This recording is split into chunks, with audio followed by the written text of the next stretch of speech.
Hey guys, my name is Ryan and welcome back to Overwatch Central and another episode of Central Combos. This time around we're taking a look at double divas. We've mentioned Diva Spam in the past and how effective it can be, but now we really want to go into how it works and why it works so well, when you should use it, and discuss what should be done about it to balance in the aspect of Overwatch.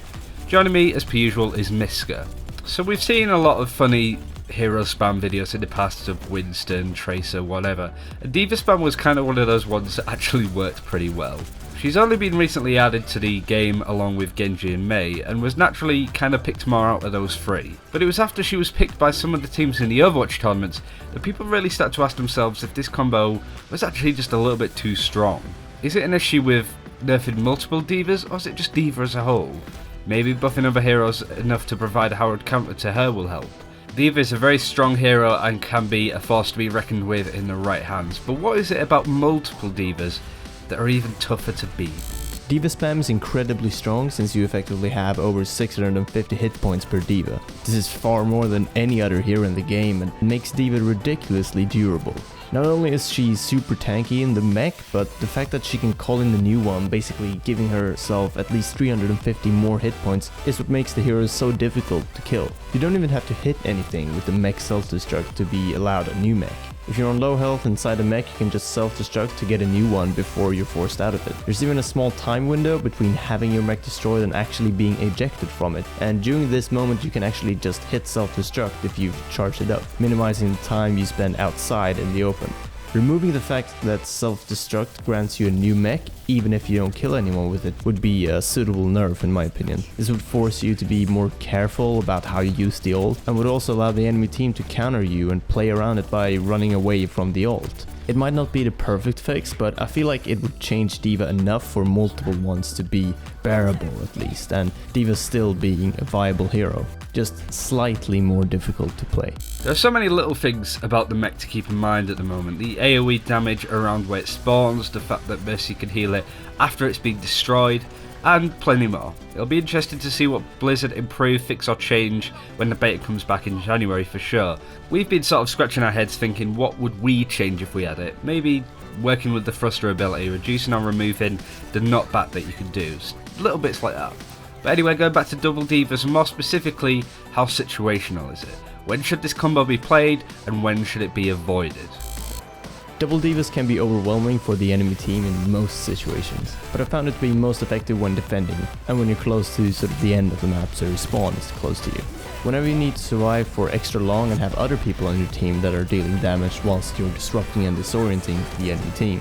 The only big no-no for me is to play double divas right at the start of the map. Usually you can gain a lot more from playing high damage heroes than tanks that can block the initial damage better than Diva can. If you kill the enemy team, their spawn is fairly far away, so they will have to run back far, whilst your spawn is very close. So you don't really need the survivability as much because of this, and damage should be valued more. So Diva is sort of the worst pick here because of survivability being her strong point and you not needing it as much in this scenario. Now, we've spoken a lot about double divas, as the video entails, but we kind of want to go over the thing that makes this a little bit weird. See, we've seen a lot of teams in competitive Overwatch succeed at defending by spamming 3 or 4 divas at the end of the map. Whilst this works at a tactic, and kudos to Hubris that pretty much used it as a staple of their own setup, we're not exactly fans of the spam lots of one hero to win tactic. That's not just with Diva, that's with anything. We've seen a lot of spam Torbjorns on like public matches, and sometimes it can really be a pain in the ass, but competitive wise you'd be able to take them out pretty easily. For those that didn't watch the tournaments, we're going to go over the composition that Hubris used at defending in the end of the map, and what other heroes were in that team.